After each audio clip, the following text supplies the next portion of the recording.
Tasha's Cauldron of Everything has been released. This week I give my first impression of Wizards of the Coast's latest book.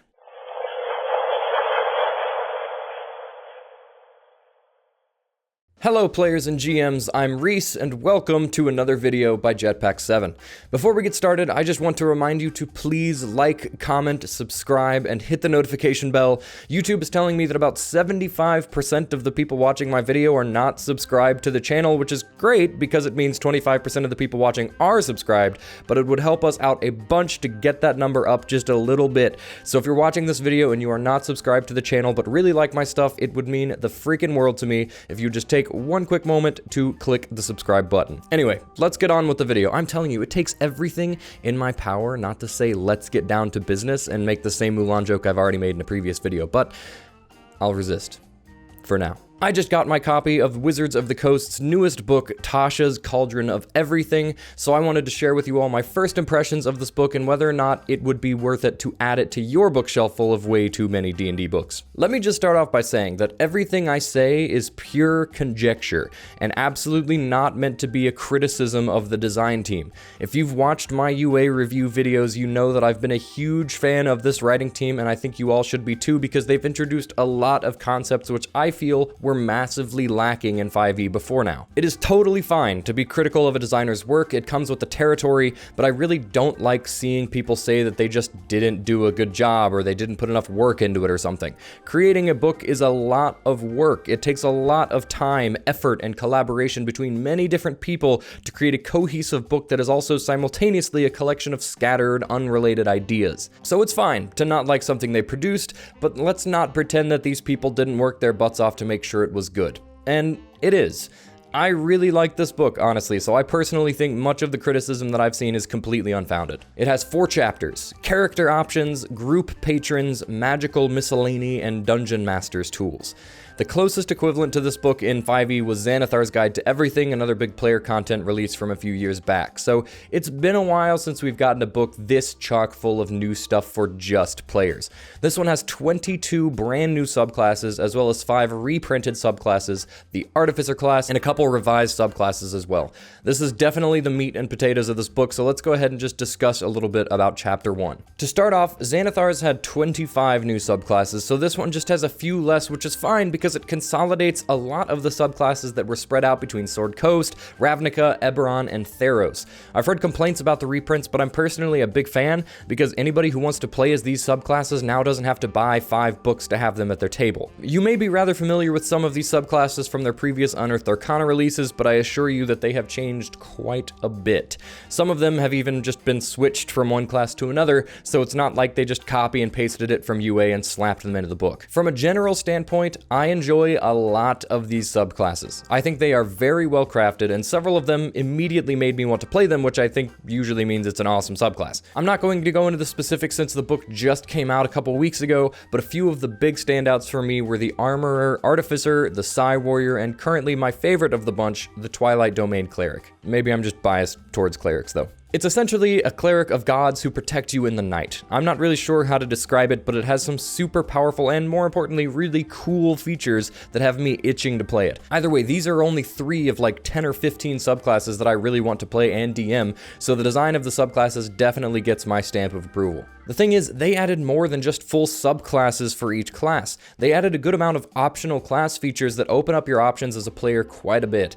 Things like being able to swap out cantrips as you level up. Some classes got some additional spells added to their spell lists, new fighting styles. It's all really awesome. This is honestly one of my favorite parts of this whole section because we've been playing the same base level mechanics for so many years, and with this book they kind of gave GMs the permission, or just the idea, to let their players play with a bit more freedom than before. A lot of these feel kind of like house rules that people would use at their personal tables before, but have now been printed into an official book, and I think that makes for a much richer gaming experience. And the icing on the cake is brought in with some optional changes to Ranger that I think make the class a lot better. Some of these features replace a couple underwhelming parts of the class, one of them being essentially a sort of Hunter's Mark mechanic that doesn't use a spell slot. They also get new spells, new fighting styles, and Beastmaster companions got changed around. So overall, I think the class is looking a bit better, though still a little concentration choked on spells. Whether it's enough to raise the popularity of the class a bit, we'll see. If you have the book, let me know what you think of the changes to the Ranger. The last thing I want to talk about in this section is actually the very first thing in the chapter, which is a change to character creation. They mentioned an optional change to the way racial bonuses work, essentially allowing you to assign the racial bonuses granted by a particular race to a different attribute if you feel it fits your character more. For example, if a race gives +2 strength and +1 constitution, you can instead move the +2 to wisdom and the +1 to intelligence or wherever you see fit, but you can't stack them on the same attribute. I like this a lot, honestly. If I want to play a half-orc wizard, I no longer have to deal with a suboptimal stat spread and can still enjoy whatever story I've crafted for that uncommon pairing. In addition, they give you options for swapping out skill, tool, weapon, and armor proficiencies, even an option for swapping subclasses when the narrative justifies it. So yeah, subclasses aside, this chapter massively opens up options for the players in ways that were always obviously an option before if your playgroup had heard of these ideas, but are now printed officially in a book, which is super important for newer players and GMs. It may seem like fluff to people who've considered these ideas already, but keep in mind that there are a lot of people who are just starting out and are then more adherent to the rules as written, so this will be an awesome boon to those people. Chapter 2 is all about group patrons. We aren't talking about warlock patrons, we're talking about people or organizations who send your adventuring party on adventures and stuff. Gamers would simply call this the quest giver. However, Wizards of the Coast honestly went in on this chapter, and I love it. They go into such specific detail about the different group patrons that I can honestly see myself using this section to help me homebrew some patrons of my own. And as an experienced DM who's homebrewed 2 long campaigns to completion, that is saying a lot. I've spent so much time crafting the ins and outs of certain organizations, factions, or people that the party will get involved with, and this section does such a good job of classifying them, making them unique, and offering ideas for quests and information that they will give the party. Just as an example, I'll talk a little bit about one of the patrons they discuss, the Criminal Syndicate. They start off with different types of criminal syndicates, including a Thieves Guild, Assassin's Society, Magical Arms Dealer, Pirate Fleet, Body Snatchers, and Thought Thieves. It then goes into perks you gain by being a part of that syndicate, like payment for assignments, access to contraband, fences to sell illicit goods, safe houses to hide from law enforcement or whatever, and businesses you can buy from